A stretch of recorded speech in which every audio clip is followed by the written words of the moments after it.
दोस्तों, आज की कहानी हमें जिसने दी है उन्हीं की ज़ुबानी सुनते हैं। तो चलिए कहानी शुरू करते हैं। आज की कहानी हमें जिसने दी है वो है नौशीन। नौशीन कहती है कि ये 3 साल पुराना वाक़या है। हमारा घर बहुत ज़्यादा बड़ा था और पहाड़ी पत्थरों से बना हुआ था। हमारा घर कुछ इस स्टाइल से बना हुआ था कि पहले कमरे और कमरों के आगे बहुत बड़ा बरामदा था और जब सर्दियां पड़ती तो हम अपने बरामदे के गर्म पर्दे गिरा लेते और बरामदे में आग जलाया करते थे, जिससे हमारा घर बहुत ज़्यादा गर्म हो जाता था और हमें सर्दी का एहसास भी ना होता था। हम बहनों की ये आदत थी, हम खाना खाने के बाद बरामदे में टहला करते थे। उस दिन भी हम लोग बरामदे में टहल रहे थे। हमारा बरामदा बहुत ज़्यादा लंबा था। हम एक कोने से दूसरे कोने तक आराम से टहल लिया करते थे। जब हम लोग टहल रहे थे तो एक कोने से दूसरे कोने तक गए तो एक कोने में से हमें ऐसे आवाज़ आई जैसे कोई सांस ले रहा है। मैंने कोई सांस ले रहा है। मैंने वो आवाज़ सुनी और मेरी बहन ने भी आवाज़ सुनी। हम दोनों ने एक दूसरे की तरफ देखा और हम दोनों ने एक दूसरे से पूछा, क्या तुम्हें भी ऐसी आवाज़ आ रही है? और हम दोनों ने कहा, हाँ, आवाज़ तो हम दोनों को ही आ रही है। फिर हम कमरे के दूसरे कोने तक गए तो ऐसी आवाज़ ना आई। फिर हम दोबारा टहलते उस कोने पर आए तो फिर से वही आवाज़ आ रही थी। हमने पर्दा हटा के देखा तो बाहर सहन में ठंड और अंधेरे के अलावा कुछ न था। हम लोग बहुत ज़्यादा खौफज़दा हो गए। फिर दोबारा दूसरे कोने की तरफ टहलते हुए चले गए और उस कोने की भी लाइट जला दी। हमारे पास नानी अम्मा के ज़माने की एक पुरानी लाइट थी जो कि हम एक मेज़ के कोने पे रखा करते थे और ज़रूरत के तहत वो जलाया करते थे। हमने वो लाइट जला ली क्योंकि बरामदे के उस कोने में रोशनी बल्ब की नहीं जाया करती थी। लालटेन जलाते ही रोशनी उस कोने तक जाने लगी और जैसे ही लाइट जलाई तो उसकी आवाज़ बहुत ज़्यादा सांस लेने लगी, तेज़ हो गई।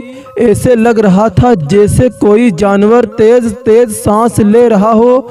बहुत ऊंची आवाज़ सांस लेने की आवाज़ थी। हम दोनों बहनें बहुत ज़्यादा डर गए कि आज से पहले तो कभी हमारे घर में ऐसा वाक़या नहीं हुआ। हम दोनों अपने कमरे में आ गईं। हम दोनों बहनों का एक ही कमरा होता था। फिर हमने कमरे का दरवाज़ा अंदर से बंद कर लिया और इस बारे में डिस्कस करने लगे कि ये क्या माजरा है। तो हमें ऐसा महसूस हुआ जैसे कि बाहर अभी भी कोई टहल रहा है। हमारा वहम था कि यह हकीकत थी, लेकिन बाहर टहलने की साफ आवाज़ आ रही थी। काफ़ी देर तक हम लोग खौफज़दा रहे। फिर मेरी बहन ने कहा कि रात काफ़ी हो गई है, अब हमें सोना चाहिए। फिर हम लोग सो गए। रात का ना जाने कौन सा पहर था। जब मेरी आँख खुली तो कमरे में गुप अंधेरा था क्योंकि हम बहनें रात को सोने से पहले कमरे की लाइट ऑफ कर देती थीं।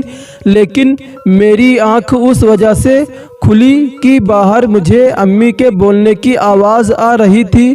ऐसा लगा था जैसे अम्मी किसी से बात कर रही हैं। मैं बहुत आहिस्ता डर गई। अम्मी की तबीयत ख़राब हो गई हो, लेकिन जैसे ही अम्मी बात कर रही थी उसकी ज़बान मुझे समझ नहीं आ रही थी। मैं उठी और बग़ैर सोचे समझे कमरे का दरवाज़ा खोल दिया। मैंने अपनी बहन को भी नहीं जगाया। मैंने कहा, अम्मी क्या हुआ? बाहर देखा तो कोई ना था और लाइट जल रही थी और बरामदे में कोई भी नहीं था। लेकिन जब मेरी नज़र कमरे के उस कोने पे गई जहाँ से हमें सांस लेने की आवाज़ आ रही थी, तो मैंने किसी को वहाँ बैठे हुए देखा। काफ़ी सफ़ेद कपड़ों में बैठा हुआ था। वो कोई सफ़ेद कपड़े पहने था और सर पे भी उसने सफ़ेद कपड़ा लिया था।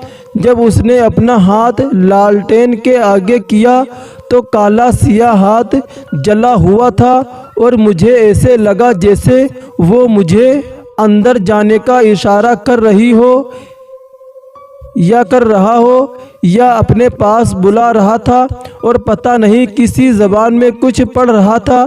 मैं तो बहुत ज़्यादा खौफज़दा हो गई और जल्दी से अंदर चली गई और अपनी बहन को भी कुछ ना बताया और अपने बिस्तर में जाके कंबल के अंदर मुंह दे लिया। मैं थर-थर काँप रही थी। सुबह ना जाने किस टाइम मेरी आंख खुली। अम्मी ने ही आकर मुझे जगाया। मैं बहुत ज़्यादा बुखार में तप रही थी। अम्मी बहुत ज़्यादा खौफज़दा हो गई कि मेरी बेटी को अचानक क्या हुआ है। फिर मैंने अपनी अम्मी को और बहन को इस घर के बारे में और रात की सारी कहानी सुनाई। किसी को भी यकीन न आया, लेकिन मेरी बहन सब बातें जानती थी, क्योंकि मेरी बहन ने खुद अपनी कानों से वो आवाज़ सुनी थी। उसने जब बताया घर के अफराद को, तो फिर सबको यकीन आया। मैं मुसलसल 3-4 दिन तक बुखार में मुब्तला रही। हमारे घर में कोई पुरस्रार मखलूक मौजूद थी जो कि अपना आप सर्दियों में ज़ाहिर करती थी, गर्मियों में नहीं करती थी, क्योंकि हम लोग गर्मियों में चारपाइयाँ डालकर बाहर बरामदे में सोते थे। जब सर्दी में हम लोग गर्म कंबल डाल लेते थे तो फिर वो मखलूक अंदर बरामदे में चला फिरा करती थी। जब मैं मुसलसल 3 दिन तक ठीक ना हुई तो अम्मी फिर एक बुज़ुर्ग को लेकर आई। उन्होंने मुझे दम किया और घर का हिसार बांधा और बताया कि आपके घर में पुरअसरार मखलूक मौजूद है जो अपना आप सिर्फ सर्दियों में ज़ाहिर करती हैं। मुझे मुसलसल 3-4 दिन तक दम कराया। फिर जाके मेरा बुखार उतरा और मेरा खौफ कुछ कम हुआ। फिर हमारे घर का उन्होंने हिसार बांध दिया तो उस मखलूक ने हमारा घर छोड़ दिया, और जो कोई भी मखलूक थी उसने आज तक हमको तंग नहीं किया। लेकिन उसके चलने फिरने से और उसके यूँ ज़ाहिर होने से हमें बहुत खौफ आता। हमारा गांव बहुत ज़्यादा पुरअसरार और खौफनाक है, क्योंकि सर्दियों में हमारे गांव में बहुत जल्द सब लोग घरों में बैठ जाते हैं और कोई भी बाहर नहीं निकलता, क्योंकि बहुत ज़्यादा ठंड होती है। इसलिए सब अपने घरों में रहना पसंद करते हैं। सिवाय उसी ऐसी बहुत सी चीज़ें जिन्नात भूत प्रेत लोगों को अपना आप ज़ाहिर कराते हैं, और बहुत से घरों में ऐसे वाक़यात हो चुके हैं। हमारे गांव के लोग बताते हैं कि लोगों ने खुद अपनी आँखों से अक्सर बहुत दफ़ा ऐसी मखलूक़ात को औरत की शक्ल में या किसी और शक्ल में गांव में चलते फिरते देखा है। आपका बहुत बहुत शुक्रिया कि आप लोगों ने मेरी ये कहानी सुनी। और दोस्तों, मज़ीद इसी तरह की खौफनाक डरावनी कहानियाँ सुनने के लिए हमारे चैनल को सब्सक्राइब करें, और कहानी कैसी लगी मेरे कमेंट बॉक्स में ज़रूर बताएं। फिर आपसे मुलाकात होगी एक और हॉरर डरावनी कहानी के साथ। तब तक के लिए गुड बाय।